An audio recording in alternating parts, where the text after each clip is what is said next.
Hey guys, so welcome to video number 4. So the next important piece after you have uploaded your content, cut your content, put it in the order you want is called transitions. Now transitions are how you get from one image to another. Now it doesn't matter if we're talking about photo, video, text, like a transition is a transition. So it's how you get from one visual element to the next.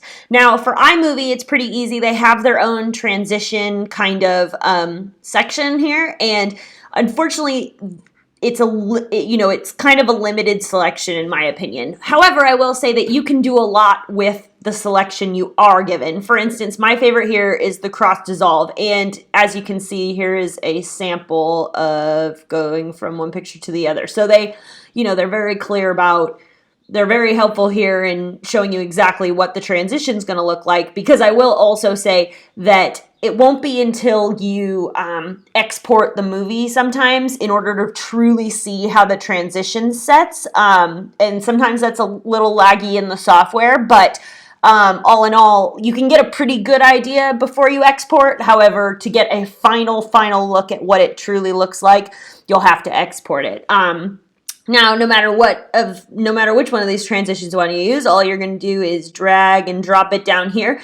So the initial setting for this is 1 second. Now, what that means is it takes 1 second out of the clip before, 1 second out of the clip behind it, and mixes them together. So I'm going to go ahead and just play this. You'll see what I mean in terms of the lagginess, because the clips have to be set on top of each other, and it's not necessarily an instant process. But let's go ahead and see.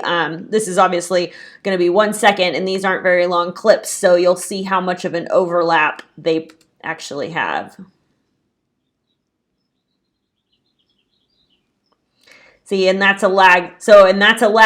That was literally when that first second ends on where it jumped to was where that transition's going to end. So a way to look at it just before you start is to take this and you kind of just roll over this,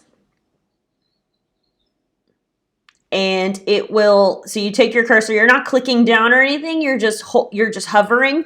But when you hover over the transition, it shows you how in slow, and also it's kind of helpful to see in slow motion, like how the two pieces connect with each other. In terms of, like I said, it's a little laggy in the software. It's something that you just kind of learn to deal with. After you become more comfortable with using these, it's not quite so much of a shot in the dark. But the other thing I will say is, the other adjustable feature for transitions is how long they are. So as I said, it's 1 second out of here and then 1 second out of the second one, and they mix together. Versus you can actually, as long as your clips are long enough, each of these clips I want to say is at least maybe 3 seconds. I know there are at least 2. So you can increase the length of the transition.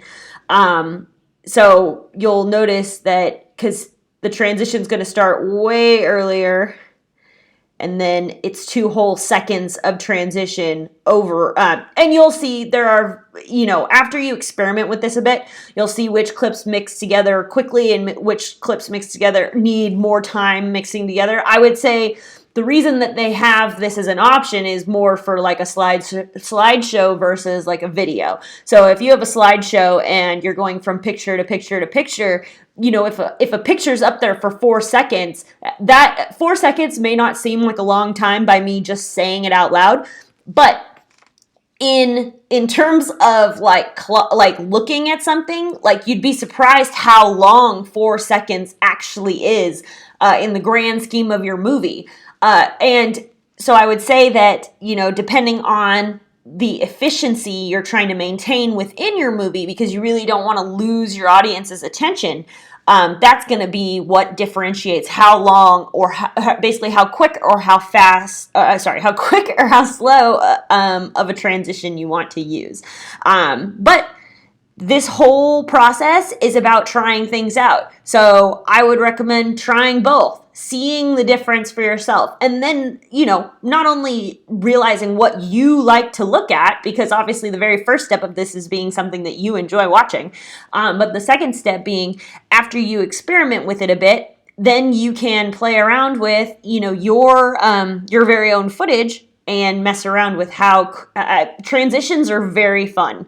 I've used this one where I think it's this one. Yeah, not that one. This one. I've played with this one quite a bit because it's a fun one to transition between two clips. Anyway, those are iMovie transitions, and I'll see you on the next one.